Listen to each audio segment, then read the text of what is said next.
when we're dropping weight, we have to create the new identity that we want now, right at the beginning, right? And then act in alignment of that new identity right away. So you're not waiting until you drop the weight. And you're not waiting until you drop the weight to do the things that you want to do. You're living in that identity right now, and then the body is going to match it soon enough.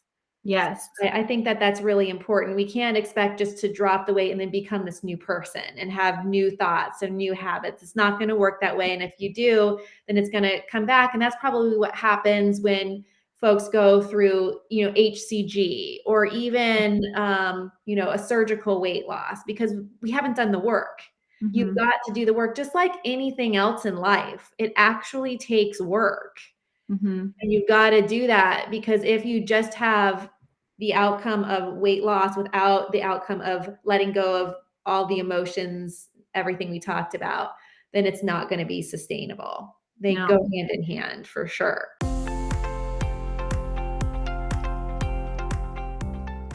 Hey everyone, welcome back to the Reshape Your Health podcast. I'm your host, Dr. Morgan Nolte, and today we have a really fun guest. I can tell that this will be a conversation in which we are aligned on so many different principles surrounding sustainable weight loss. So PhD weight loss founder, Dr. Ashely Lucas, holds a PhD in sports nutrition and chronic disease, and she's also a registered dietitian. She comes to the field of nutrition and weight management with a unique background because she was previously a professional ballet dancer. And her career was constantly met with injury and a struggle to meet the required ballet-specific body type.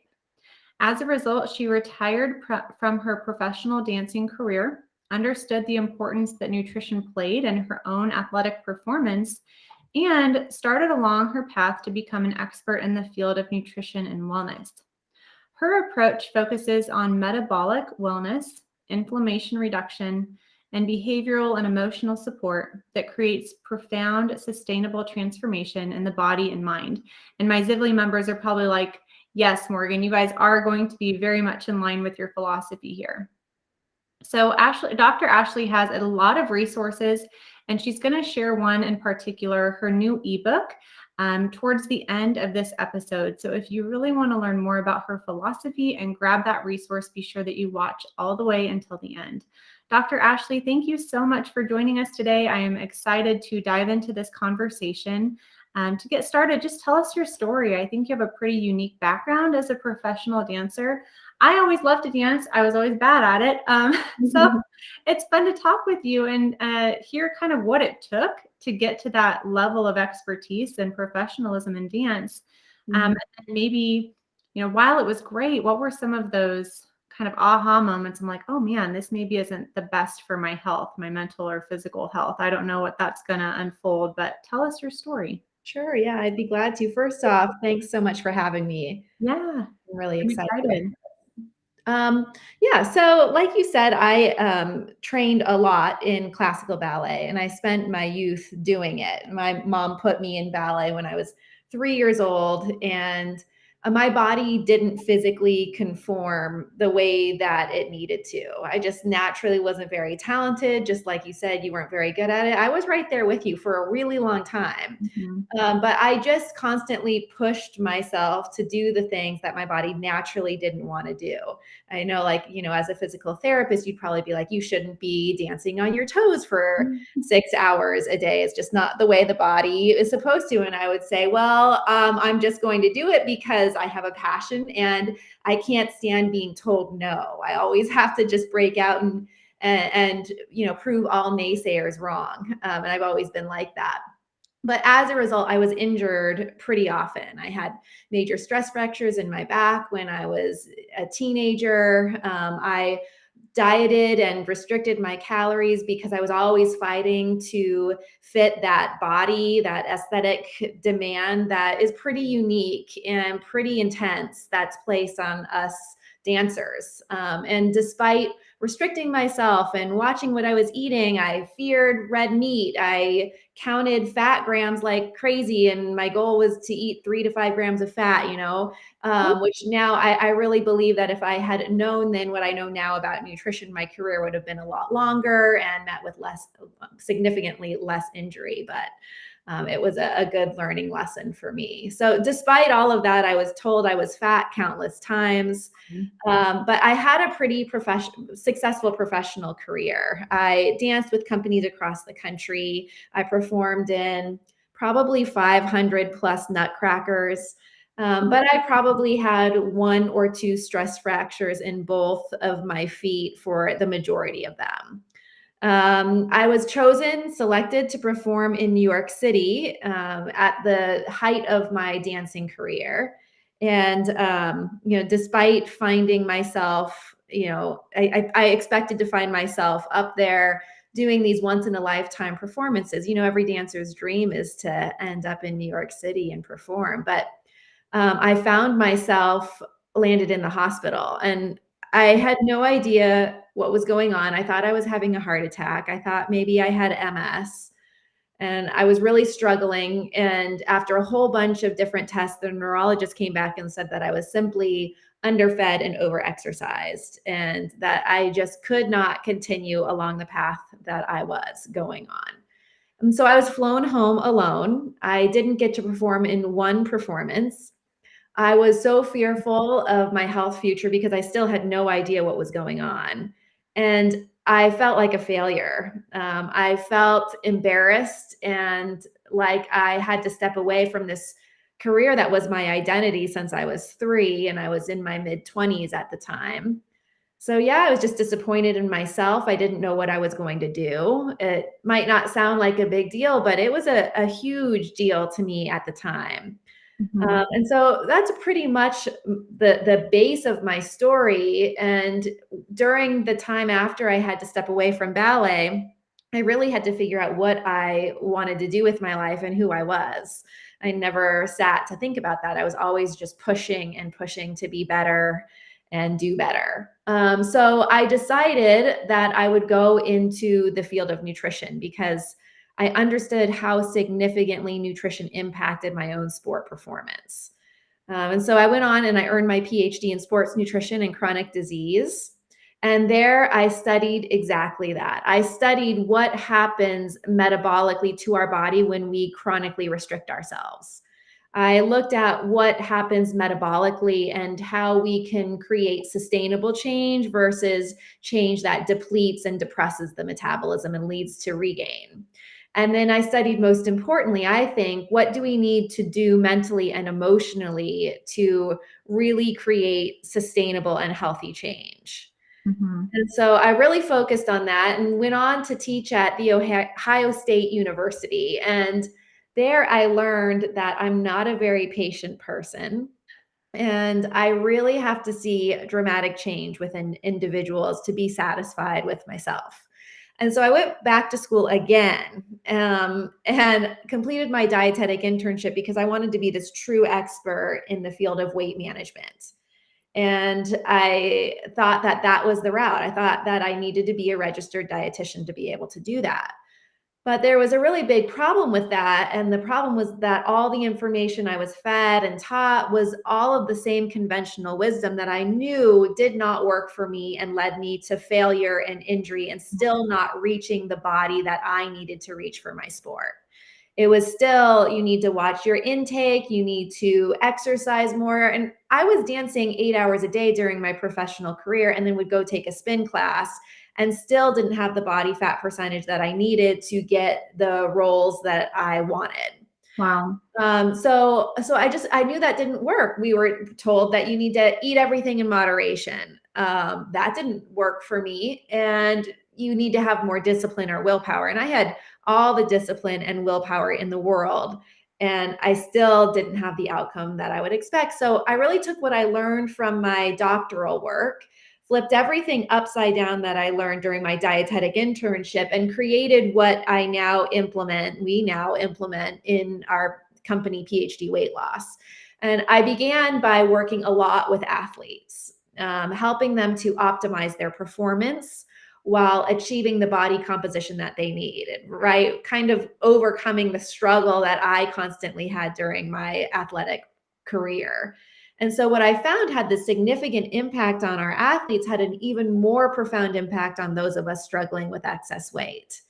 And so it just was from that and that work that we created this protocol that is now being implemented in all of our clinics and our nationwide at-home program as well.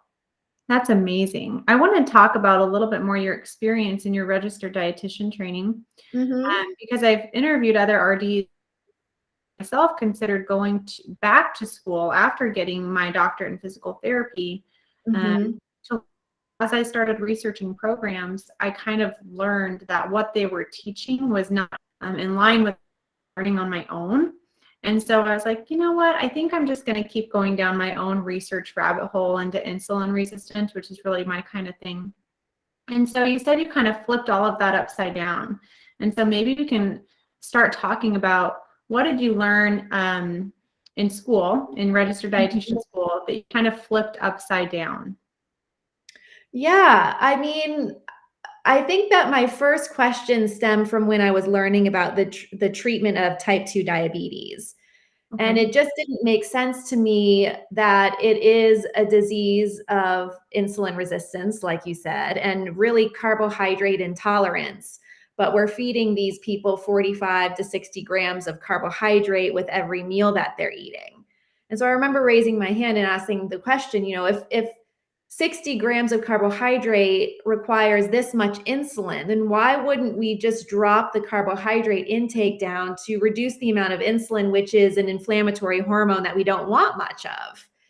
And the answer was just that it's easier to medicate basically at a consistent load, and it's a more well-balanced meal, and we have to eat grains to be healthy. You have to eat X amount of fruit. I mean, if I ate 6 to 11 servings of grain a day, I know that I would not be at my optimal health. There's just no way. And so I was just very confused Mhm. as to it just didn't make sense to me. And so it was just questions like those that led me to authors and research in kind of the lower carbohydrate field. And I'm not, saying that we all need to be keto or eat high protein, very low carb at all.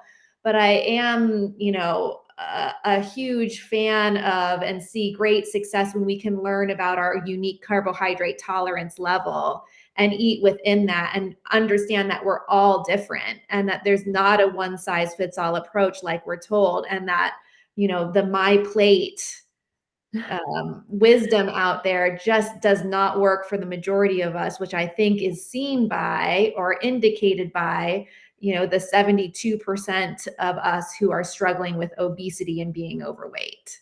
Right. Yep. I like to tell people that the My Plate guidelines are kind of developed for someone who's healthy, maybe, but 88% of adults have insulin resistance of some form of another. And the scary part is that those dietary guideline recommendations trickle down into food assistance programs for school, into Mhm. what's served in like long-term care facilities for older adults. It's really harmful advice. And it's interesting that you got your PhD first and that Mhm. you did all of this research first, so that when you were getting that information in the RD training, you had that cognitive dissonance. I'm like, what? I am confused. That is not kind of what I've learned, and that's not what I'm learning on my own. So kudos to you, Mm. for really digging into the research. And I want to dive into that next. So you have this PhD weight loss program. You talked about a protocol in there. Will you give us kind of a bird's eye overview of what your protocol is? And then specifically, how someone can identify their own carbohydrate tolerance, like you mentioned? Mhm. Yeah, so I mean, for us, there's two parts to our protocol, and one is understanding how visceral fat and our fat cells actually work in the body. So a lot of us who are dropping weight, we just choose an ambiguous number of weight to drop. Let's say we say, okay, I need to drop 30 pounds. It just comes out of the blue. We don't know how we came up with that number, or maybe there was once in a time in our life where we were 30 pounds less and it felt pretty darn good. We're like, that's good. But that's really not how it works. So what we found is that the visceral fat, which is the belly fat, the deep belly fat, the fat that you can't pinch or sculpt away or freeze away, melt away. It's the fat that fills up the organ. So I always explain this visceral fat. It looks like the fat in a Kobe beef steak or in a ribeye steak. That marbling, that white stuff and the white thick stuff around it. That's why sometimes we'll have clients who go to a plastic surgeon wanting to get liposuction, and they send folks to us first because they can't suck out that visceral fat. They can't do that. So if you carry a lot of fat in the belly, it's not likely that it's the subcutaneous stuff that you can play around with. The visceral fat is what causes damage. And, we're seeing that really high in COVID with COVID-19, which is really interesting. So I'll get back to that, but remind me if I'll write it down. Yes. Okay. COVID-19 visceral fat. Yeah. So this visceral fat, what happens in our lives is we have these triggers that change the way that we tolerate our food. So a trigger could be, for women, I often see it being pregnancy. Maybe if it wasn't the first or second pregnancy, maybe it was the third. And what I mean by a trigger is where you continue to eat the same way you did in the past, but now it results in weight gain instead. A trigger is where you say, what the heck is going on? I'm eating the same stuff, but I'm putting on all this weight and it's going pretty much all in the belly. Another trigger for women, a common one I see, is menopause, right? Some kind of hormonal shift. Same with men, but for men, stress response is really huge. So maybe a shift in job, a change in relationship. That usually is the trigger for men, or just some general aging where they're like, oh my gosh, my body's just starting to break down. I used to be able to do this and now I can't.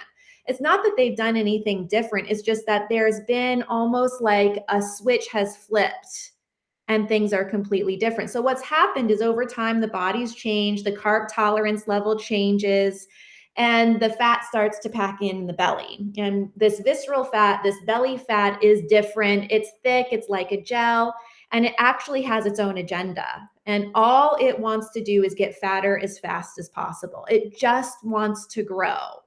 And so if you've got this belly fat in there, I want you to think that it acts similarly to a tumor that just wants to get bigger. So it has its own objective. It secretes all these different hormones that helps it achieve its objective of growing.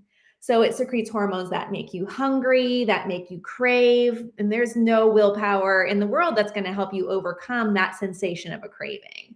It slows your metabolism, so you really don't have to eat as much as you would expect and witness continued weight gain. So that's very confusing because you go to your doctor and they're like, well, you're just eating too much and you need to move a little bit more. But it doesn't work that way. It's much more complicated. And then it makes you lazy because the last thing it wants you to do is go expend a ton of energy. So now you're like, oh my gosh, I can't get up off the couch. I have no desire. I'm just so lazy. I'll hear our clients say, well, that's not true either. You're not a lazy person, but your body is in this fat storage mode, and it's going to drive all your behaviors and your thinking and your habits to support that. So the first step in our protocol is to determine how much visceral fat that you're really carrying and how much you have to collapse. Because if you only drop a portion of that excess fat weight, you're at an extreme risk of regain, right? It's like shaving the top off of a weed and leaving the root. It's like looking at it, if you do like a tumor, and if you only cut half of the tumor out, you know what's going to happen. It's just a matter of time. And so that's why it's really important that when you set upon a weight loss journey, you don't just pick 10 pounds of if you have truly 50 pounds that you need to drop. So that's part of it. And then for us, we're really focused on the nutrition aspect of it, the science behind what, when, how much to eat, looking at the macros. We do that for each individual, and it's unique, it's customized. How much protein? We're huge proponents of healthy fats. We don't fear fat. That I made a 180 in my own life with that, which was huge. And then looking at the foods that maybe we're addicted to that we need to let go of. So there's this huge food component. And then there's also the mental and emotional aspect associated with change. I've used this term a little bit, but I really do believe we're in the field of addiction recovery for the majority of people we work with. And so looking at that, why you eat the way that you do. What are those triggers and sabotaging thoughts? How we really have to look at the mind, how you're thinking, feeling, the habits, behaviors, the mental and emotional component we've got to tackle to create any kind of sustainable change. And then lastly is maintenance. And that's really what we're known for, because dropping weight is one aspect of it. And it's usually, honestly, the easiest part for people. Maintaining it is really where the work is to be done. So for us, we have a maintenance program that's free and it's for life. We never leave our client's side, and we just call it our maintenance recovery program. And so finding support with that, I think, is really important. I kind of frame it in the lens of we're always in maintenance. Even when you're losing, you're in maintenance. You're still wanting to maintain your weight loss as you continue to lose it. Did you want to circle back around before we get too off topic to the COVID-19 and visceral fat, and why you're seeing maybe more visceral fat during COVID? I mean, we're going on year 3 now. So yeah. So, what's interesting is I think research articles, or just, I don't know, journal articles are finally coming out showing us that when we carry excess weight, we're at higher risk of more severe disease, right? We know that 77% of people, and this statistic came from a few months ago, so if you fact check me, it might be off, but a large amount of people who die from COVID are obese or struggling with that. So now we're finding out the science behind why that is. And so one of the hormones secreted by this visceral fat is called interleukin 6. And interleukin 6 is this major inflammatory hormone. It's one of the reasons why we're at increased risk of heart disease and cancer when we're struggling with this type of visceral fat. Well, we know that the visceral fat secretes interleukin 6, and we know a component of COVID-19 is the release of cytokines. We've heard of the cytokine storm. Well, we know that these cytokines also secrete interleukin 6, and they have this capacity to kind of talk back to the visceral fat and help to encourage and regulate and increase their secretion of interleukin 6. So now you have this just huge swarm of this inflammatory hormone in there that is related to all of the inflammation, and that's what causes the severe COVID-19 response. You explained that so well. Thank you for doing that. And I wanted to really emphasize that fat is an endocrine organ. And so I didn't want people to pass over that. Will you explain that just a little bit more? Because that may be new information. Some people might not realize that fat is not just sitting there. It's very metabolically active and it acts as an endocrine organ. Will you please clarify that just a little bit more before we move on to some other topics? Sure. Yeah. I mean, the just like you said, the fat tissue is an organ, and it gets in there and it grows its own blood vessels. It gets a little oxygen supply going for it. And like I said, it secretes all these different hormones. It messes with leptin and ghrelin, which are our full and hunger hormones. It secretes this hormone called aromatase, which in men takes their testosterone that they do have and converts it into estrogen. So they have low T and higher estrogen levels. And as they continue to gain fat weight, it's all going to go in the belly, the chest, and the throat area, indicative of lower T levels. So that's how it acts. It's just like any other organ in the body. And I think we do believe it's just inert, it's inactive, it's just hanging there and not looking the way that we want it to look, but it has nothing to do with aesthetics. It all has to do with how it's truly impacting our body, and why it's so important we fully collapse it. We get rid of that organ in there so we can create a more efficient metabolism, one that will actually help us maintain the success that we've seen once we've dropped the weight and gotten rid of that active organ that we do not want. Yeah, it's an organ that we don't want. So what would be your top tips for someone, maybe they're not in your PhD weight loss program, but maybe someone stops you on the street and they're like, Dr. Ashely, how do I get rid of my visceral fat? What would you tell them? Well, I would say that there's no way, unfortunately, to spot check and just drop the belly fat. I find that we drop weight in the opposite direction that we put it on. And a lot of us put it on in the belly first. So often that's going to be the last to go. And I think sometimes we get diet fatigue. I think one of the biggest reasons for, I don't want to use failure, but not getting all the way where we need to be and then coming back up is because we say, I look and feel good enough. I'm done. I look and feel good enough. But then there's still this belly there, this organ that we haven't collapsed yet. And so I think understanding that it's just total weight loss that we need to do. We need to drop our total body fat and get it within a healthy range. Mm-hmm. And once we do that, then we're going to have a much greater chance of creating success in maintaining that weight loss. I think that's a key point that I wanted to explain to people. Is you said you will have a greater chance of maintaining your weight loss if you actually reach that weight loss goal, that healthy weight for you, versus if you lose some and then you're thinking, I look and feel good enough, you're more likely to regain, versus if you maybe let's maintain here and then keep going, keep pushing towards that goal. That's an important thing that we haven't talked about yet on the podcast. So I'm glad that you brought that up. What specific strategies, right? So how does someone determine their own carbohydrate threshold or tolerance? I mean, my audience is very well educated. I've had so many low carb experts on the show. And we know that many of them even know kind of the physiology behind fat storage and how visceral fat is created. But I wanted to go a level deeper because we haven't talked about carbohydrate thresholds before. And why I maybe can tolerate more carbohydrates than someone, even myself, 20 years from now.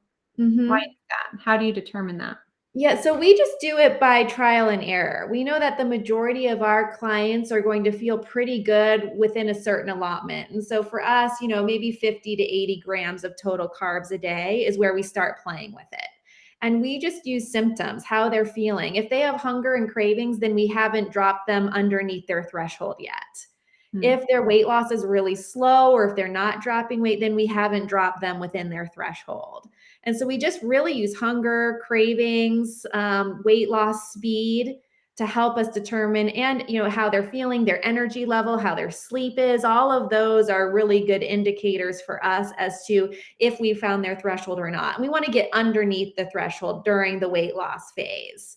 But, then we use fats to keep everybody full and so that we're not restricting calories. I don't even know if you were to ask me how many calories are your clients eating, I would have no idea. I don't even care. You just really track the total carbs? Yep. Make sure that the carbs are right where they need to be under their threshold. And then making sure that there's enough protein there to support muscle mass. So we're just dropping body fat. And then using fats for satiety. So if someone comes in and says, oh my gosh, at dinner, I'm so hungry, then I know that we need to up their fat probably for their lunch meal and make sure they're not skipping their afternoon snack. Okay. So I was going to ask, how many meals do you recommend a day for your clients, or is it individualized?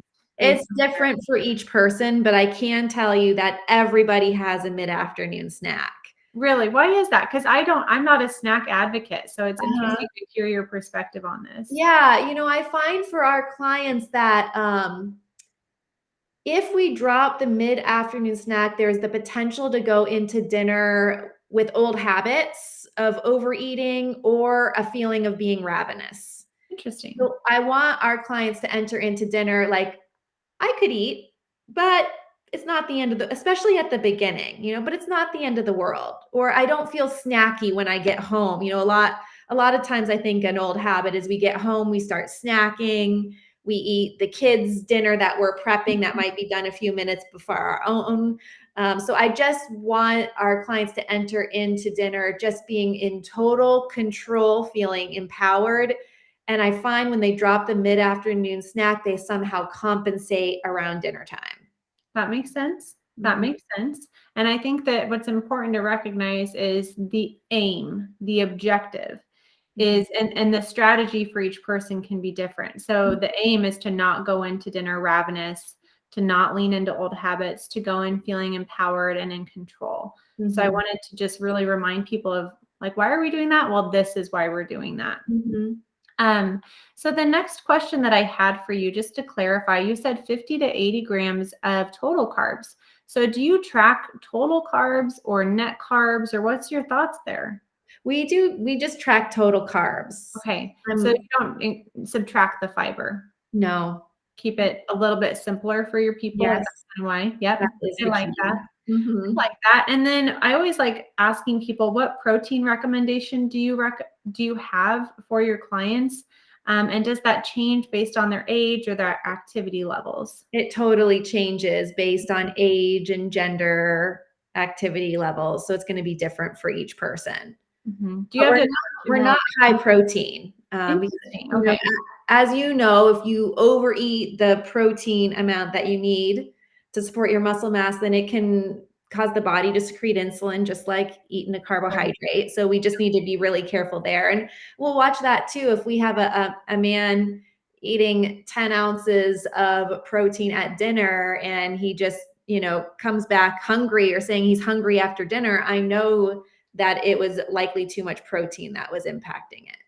That's interesting. Yeah. So for those of you who aren't familiar, 10 ounces of meat is quite a bit. If you don't track your macros, that's quite a bit of protein.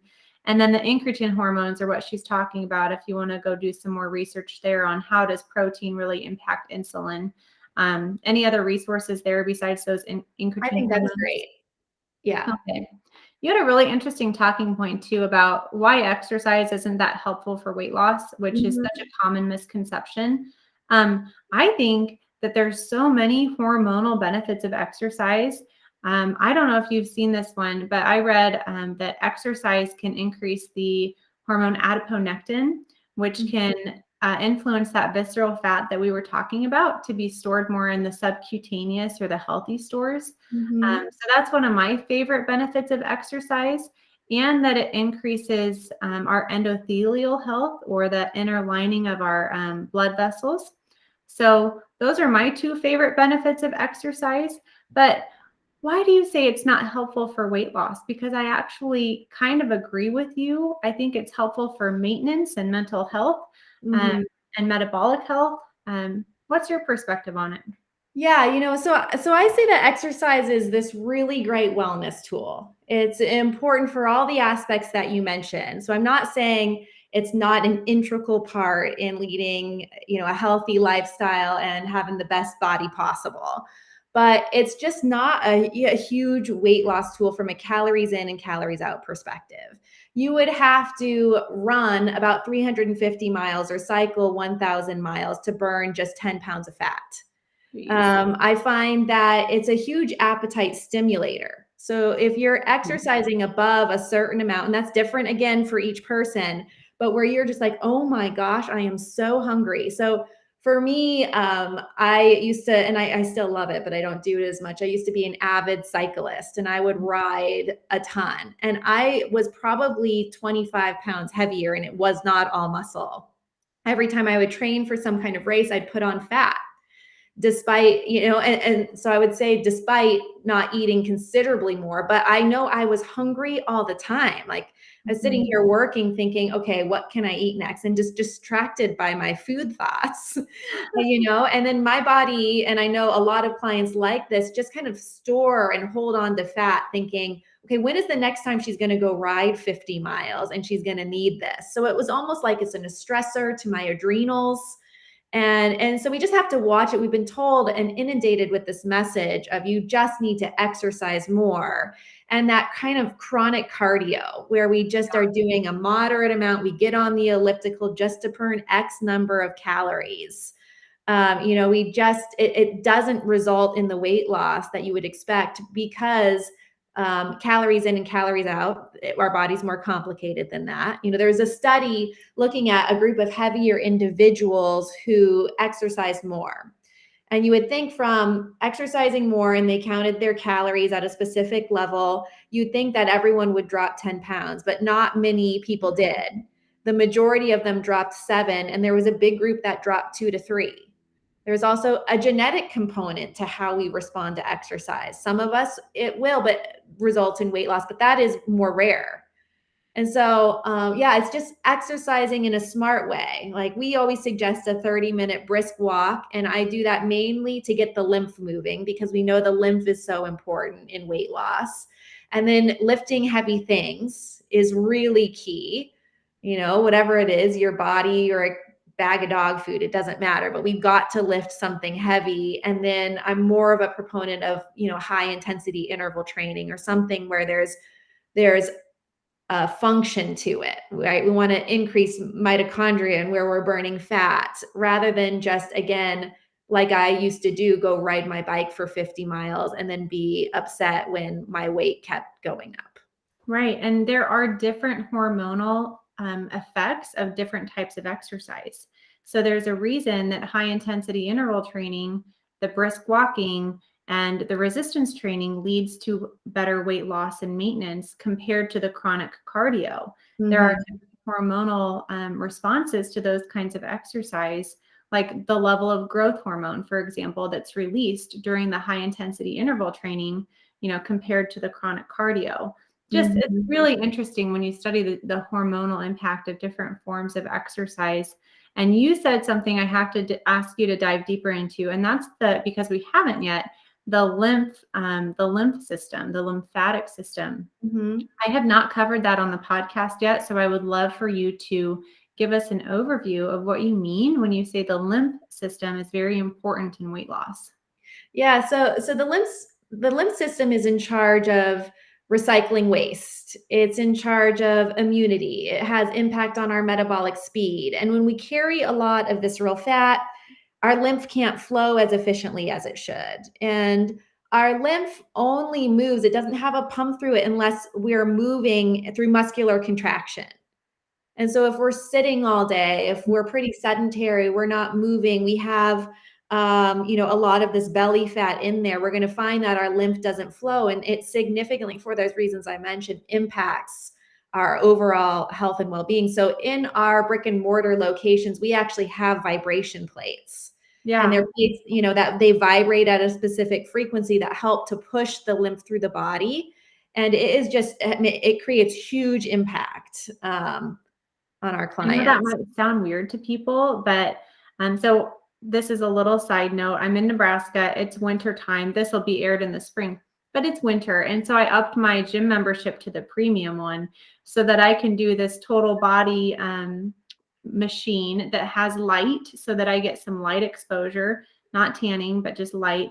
And then you stand on a vibratory plate. Oh, cool. Yeah. So at the same time, I'm getting some light exposure and I'm getting some vibration. And I didn't even think about that lymph benefit until you said that. And I'm like, oh, great. I'm getting even more benefit from that than I thought. That's right. Yes, that's great. So to me, it's just kind of like 15 minutes of kind of standing and doing nothing, but you're still getting a benit from it. That's great. For me, it's a stress management thing. So thank you for explaining that lymph connection related to weight loss. I also wanted to know, you had another good talking point about like where does our hunger come from? Like why do we have cravings? I think this is probably multifactorial. But what's your answer? What are kind of your big broad answers there? Well, one would be when we're carrying visceral fat and the hormones that are being secreted by it induce cravings. When we're eating above our carb tolerance level, for sure, we're going to see significant cravings for more of those foods. Why is that? Will you explain why? Yeah, I mean, one of the reasons why is, many reasons. One of the reasons why is because what's in the food and that these manufacturers make these foods to be addictive. Doritos have the perfect crunch and salt and spice to it so that you cannot eat just one. I've never overeaten butter or a steak, although maybe my husband has overeaten a steak. That's more, but you look at the foods as to what you've overeaten, it's usually kind of a carbohydrate, maybe more processed food item. So that's one of the reasons that induces continued cravings. Insulin is one of the hormones that's going to induce continued cravings for more. One of the reasons why is because we have blood sugar highs and lows. And when we have a low, our brain knows, oh my gosh, we need to have more carbs to get that blood sugar up there so that, if we have a real significant low, you can die from that. So your brain is protecting you from that happening and induces cravings for the food that it knows is going to get your blood glucose back up. And then we have all the habits, and everything and behaviors that are just ingrained in us. So we have something happen in our life. Maybe it's something that's celebratory and we think, oh my gosh, when I was a kid, my parents gave me cupcakes when I felt this way. Or even if something sad happens and it's just our coping mechanism, then we're going to have cravings for chocolate chip cookies because that's what we did when we were younger to solve our stress. That was our coping skill that we were taught. So yes, you're totally right that cravings are multifactorial for sure. But getting and eating within your carb tolerance level is the first step to liberation from these cravings. And then after that, everything quiets a little bit and you can actually hear what your body is saying. You can hear when it's really hungry. Mm-hmm. And your hunger is much more dull, right? It's not like, oh my gosh, I have to eat now. It's, I'm hungry, but I could probably wait another hour before I need to eat something. Or, oh my gosh, I'm having a craving, but it gives you time to think about why you're actually having the craving. Yeah. And usually recognize that you're not hungry and that this is the time to establish a new habit and behavior in place of the old, ritual that you had that was maybe going for the candy. And now what are you going to do? And it's not going to be food related. I like to categorize those as conditional hunger or nostalgic hunger. And I have a beautiful example of this. In Western Nebraska, there's a really pretty lake called Lake McConaughey. And I grew up in North Platte, which was an hour away. And so every weekend we'd go to the lake almost every weekend and see my grandparents and other family would come. And it was always a celebration on the weekends. And it was kind of always a vacation. And we had a lot of diet pop up there. Mm-hmm. And as a child, I remember watching the show Rugrats even before. I love Rugrats as a kid. My mom didn't let us watch it at home because Angelica wasn't a good influence. And so she watched the show. So we watched it at the lake. It was a special treat. And what I would do is I'd go to my grandparents' cabinet and I would get their M&M's bag because they to this day, well, my papa has passed away, has M&M's. I'd put them in the bowl. I would microwave them for 1 minute. Interesting. And then the inside melts and the outside is still crispy. Oh. And I would sit in their little leather chair and my brother would read me the title because I couldn't read yet of Rugrats. And I'd have my whole bowl of M&Ms as a child because I didn't know better and my parents didn't know better and my grandma didn't know better. And so for years, I craved diet pop and sugar M&Ms at the lake. But then even after I went to college and physical therapy school, I still found myself wanting sweets on the weekends and wanting some diet pop on special occasions. And so our subconscious brain is so strange and intricate that it links memories with cravings. And it's like, that is my favorite part of weight loss. It's like, to me, the science is fun. I get it. I understand it. But I think that the rubber hits the road with the behavior change and the mindset change and really understanding how our brain works. So I would love to talk about that with you. Sure. And about some strategies, maybe some of your favorite tips on, maybe this is new for someone listening. Maybe it's someone who's heard me say this over and over and over. We have a very systemized approach in our program on how we address mindset, how we embed new positive intentions in our brain, how we hold ourselves accountable. And I always love learning from fellow people who do this. What's your approach? What's worked for you and your clients? So help us learn even more about this topic, which is just my favorite. Sure. Yeah. So for us, we have many dimensions toward creating behavior change as well. We have audio sessions that our clients are encouraged to participate in often. And they utilize binaural beats and help to retrain the neural pathway in the brain to get us to start thinking in a different way. So it does really require a mindset shift. And Wait, then just what's that? binaural beats? Binaural beats. You're going to have to explain that one. That one's new to me too. So what is Okay. that? Yeah, if you look it up online, it's just a certain frequency and tone of a beat that's in the background. And if you've done any meditation, I bet that there's binaural beats in the background. Okay. And it just works. And this is not my deep level of expertise, but it works to shift the brain into a new direction. So there are usually, for the majority of our audios, there's two different voices. There's binaural beats. So the deal is that you want to go into these completely relaxed with an open mind and just let the rhythm and the beats and the messages flow in. And it impacts the subconscious on a deeper level, so that the next time you go into, let's say, a celebration, you're going to see this stop sign when you get to the buffet table or whatever table there is. And you're going to hear messages from these audios that tell you, you don't want to eat that. That's not going to serve you well. This is an old habit, an old behavior, and it's time to let it go. Mm-hmm. So those are really helpful. And then we have one-on-one coaching where we focus on the sabotaging thoughts or the triggers or the old habits and how to reframe them and establish new ones in their place. So just, I really believe that losing weight is a process of letting go. It's letting go of the excess fat weight that's just holding us back and letting go of all the emotions that are tied to it. And so I find that if we don't let go of the emotions and the stories and we drop the weight, that weight loss isn't going to be sustainable. We have to change our story and we have to drop the weight simultaneously. And it's okay if one goes faster than the other. The trajectory doesn't have to be equal, but in the end, we have to achieve a new story, new behaviors, a really strong motivational why to meet up with the weight that we're also letting go of. Oh my gosh. I smiled because I was like, oh, that's the title of this episode. Losing weight is why losing weight is the process of letting go with Dr. Ashely. I like that. I love that too. And I think that probably resonates a lot with people.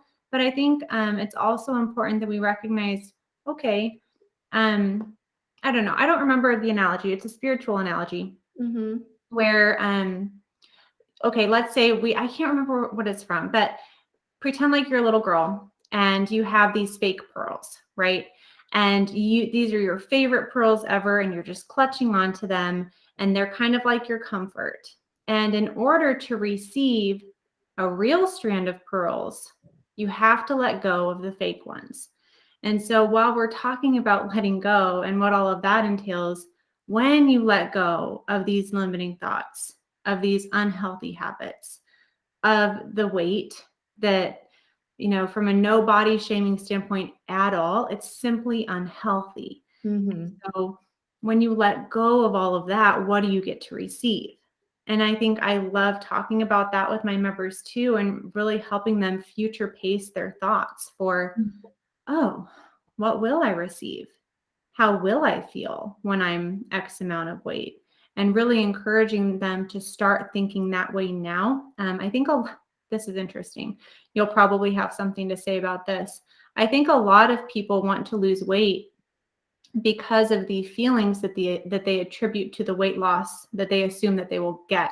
Like when they lose weight, then I'll feel this way. And don't you agree that that's not necessarily true? Like if they don't lose the mental weight as they lose the physical weight, it's more likely that the physical weight will come back on, don't you think? Yes, completely. Yeah. I don't know. I just think, did you have anything else to say about that? Because I like the topic. I think it's along the same lines, but I always suggest that when we're dropping weight, we have to create the new identity that we want now, right at the beginning, right? And then act in alignment of that new identity right away. So you're not waiting until you drop the weight. And you're not waiting until you drop the weight to do the things that you want to do. You're living in that identity right now, and then the body is going to match it soon enough. Yes. I think that that's really important. We can't expect just to drop the weight and then become this new person and have new thoughts and new habits. It's not going to work that way. And if you do, then it's going to come back. And that's probably what happens when folks go through, HCG or even, a surgical weight loss, because we haven't done the work. You've Mm-hmm. got to do the work, just like anything else in life. It actually takes work. Mm-hmm. And you've got to do that, because if you just have the outcome of weight loss without the outcome of letting go of all the emotions, everything we talked about, then it's not going to be sustainable. They No. go hand in hand for sure. I just love that you said that. And right now, what is it, January, when we're recording, I'm working on a mindset training that kind of goes into a little bit more of the science behind all of this. So Mhm. people who are listening live, what Dr. Ashely just talked about was like create your identity first. That is part of that mindset training that will be available. I'll put a link to it below. It is so powerful. It's so powerful to help you do the same thing, to like help your clients realize what is possible for them. And sometimes we have to believe in them before they believe in themselves, I believe that. but it will catch up. And I know that you have a really good resource that you wanted to share with people too. Will you Sure. tell me about the ebook and what's inside and how they can Yeah. get Right. So on our website, which is myphdweightloss.com, I have a free ebook right now. And you can download it when you visit the website. And it's called The Ultimate Weight Loss Secrets. And I just included a lot of information on the topic of visceral fat. And I provided some lifestyle strategies that are super simple, that create really profound changes within the body. And so that's my hope. And I've had many folks say that it is helpful. And even if you just gain a few tips, I hope that it helps you to create sustainable change, because that's what I think all of this is about. It's not just about dropping weight, but it's just about feeling healthy and being able to live a life where, you just don't feel held back from a health perspective. You can do whatever the heck you want and feel good doing it. I think that's what it's all about, having energy. That is what it's all about. And all of my members who have created their definite purpose, which is what we call our why. It's a pretty robust why. They're like, amen, amen, Dr. Ashely. That is what it's all about. So will you repeat that website just one more time? And then Sure. we will be sure to link up all of your resources in the show notes for this episode. Great. It's myphdweightloss.com. Okay. Thank you so much for this conversation. I knew it would be really fun. I knew that I feel like there's a few people out there that understand the mindset behind weight loss and habit change. And you can read a book that tells you how to lose weight, but if you're not in a program that's coaching you through, a lot of people tell you what to do. That's not enough. You have to learn how to do it consistently. And so I was happy to find another practitioner that's coaching their members in that way. So thank you for your time, and thank you for your expertise today. Thank you so much for having me. It was great. I learned a lot as well. Thank you. We'll talk soon. Great. Thank you. Bye.